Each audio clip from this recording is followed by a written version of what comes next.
How do you say no to a boss? That's a $1 million question because everybody has this question one way or another. And it's about really workload, okay? It's not about behavior. This video is not about toxic bosses, vicious bosses, perverts, and all of those things. That's a whole different topic, and maybe we'll talk about it another time. But in this case, we're assuming your boss is a reasonable person. Most bosses are reasonable, right? They wouldn't be there if they didn't have a track record, all right? So they are mostly competent, and they are overwhelmed and overworked and too busy with too many things, and they have problems with their own boss, right?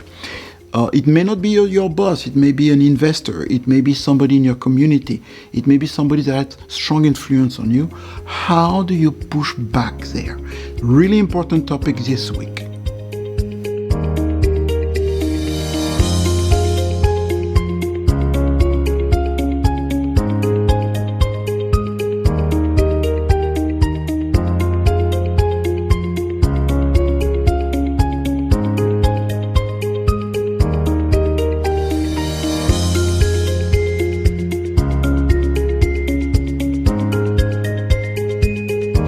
So you have a lot to do on your hands. By the way, that's a good problem to have. So generally you want to look at this as, I have too many things to do. How do I cut down, and how do I talk to my bosses about this so that it becomes reasonable? So in 3 steps, I'm going to explain to you how to approach it. It will involve the time that is available, the budget, the resources you have, and how clear the task is. So you need to really clarify that. And often the most troublesome area is that what you're supposed to do is not clear, it's changing all the time, the list is too long, too ambitious, or you have a client that is just changing and is difficult to deal with, okay? And it may be your boss or a client and all of those things. So we're playing with 3 different parameters, and I'm going to show you 3 ways to deal with this situation. I'm curious to know your situation, so don't hesitate to put some comments below about your relationship with your boss or the people above. Now, the first approach, the first element, is to focus on clarity, all right? Why? Because today everything seems urgent and everything is important, right? And people come to you, people below you, people reporting to you, or your colleagues or people above come to you and say, this is important. It could be a client. This is urgent. This is important, you know. And you want to pause and say, let's be clear. Why is it urgent? Is it urgent to you? Because what's urgent to you is not necessarily urgent to me. So you really have to have the posture of not saying yes to everything like this. You're dead if you do that. You just, adult says, why is it urgent? Explain. Why is it important? All right? Because everything is urgent today, because it's an emotional response to some kind of fear, to some kind of risk, to some kind of imagination. So let's not fall into the trap of fake urgency. So you have to watch that and then find a way to talk about fake urgency. Usually, things that are important are not urgent, and things that are urgent are often not important. So keep this in mind. As well as it might be important for this person, but not for you, right? So if your boss comes in and says this is important to him or her, it's important to you.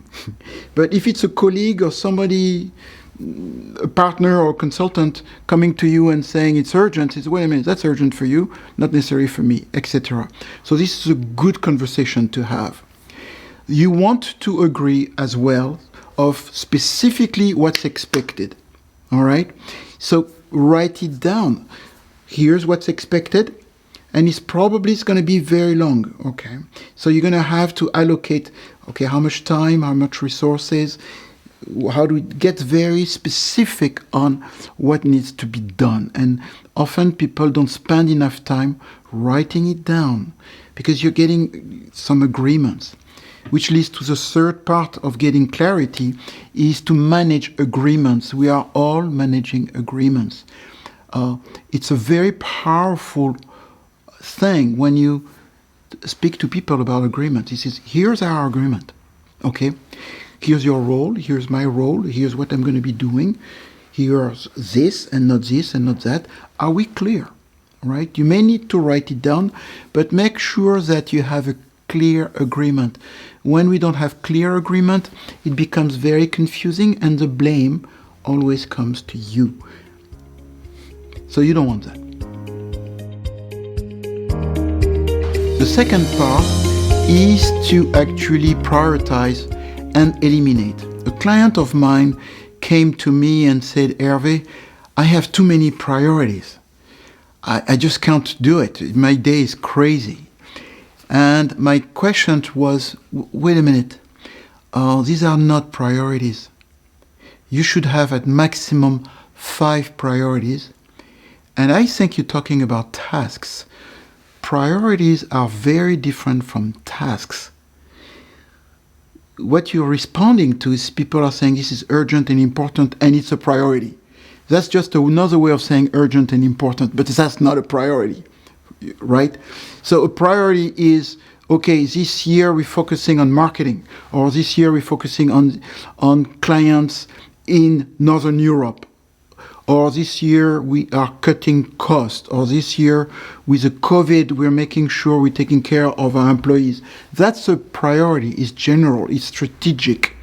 When you talk about tasks, when people deal with tasks, they call this important, it's a priority, and then they don't understand what priorities are anymore, right? So you want agreement, very clear with your boss, what are the 5 priorities. And I have a whole video, actually the next video in this series is going to talk about priorities. The link is below, right? So become very good at making a difference between tasks and priorities. Another element that is really actually quite interesting is the law of Pareto. It means 20% of what you do creates 80% of your impact.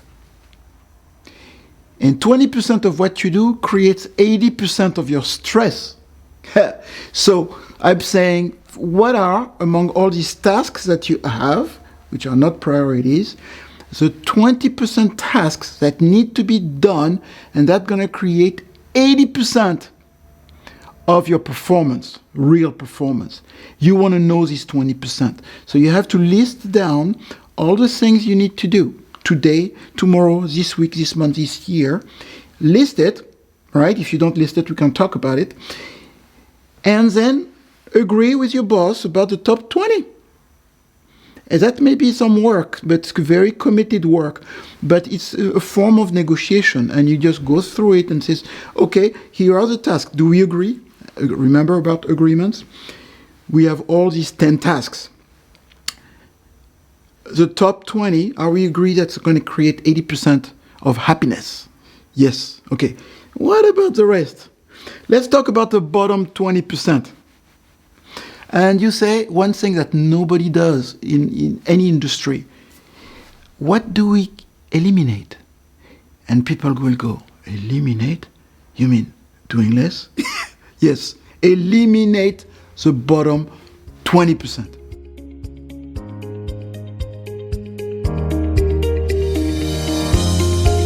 The third point is that your boss is not a divine being, master of all, king, overly powerful entity. It's a human being, and we say it's not a pervert or anything like that. It's somebody with whom you should have an adult conversation with. So you want to really get an agreement with his boss about partnership. That's what we're talking about. We are partners in this success. In the previous video, I emphasized really focusing on making your boss successful, okay? That's really an attitude that changes the game, all right?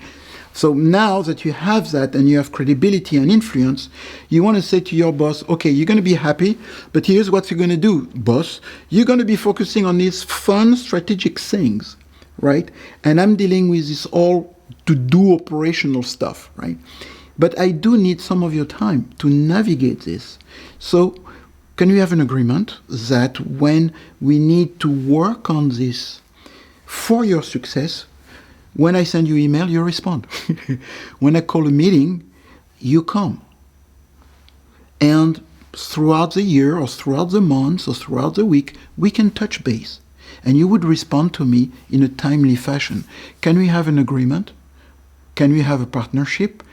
I tell you, this adult-to-adult conversation changes the game because they will respect you. You say, here's somebody that is creating boundaries, that is managing me so that I can do my thing.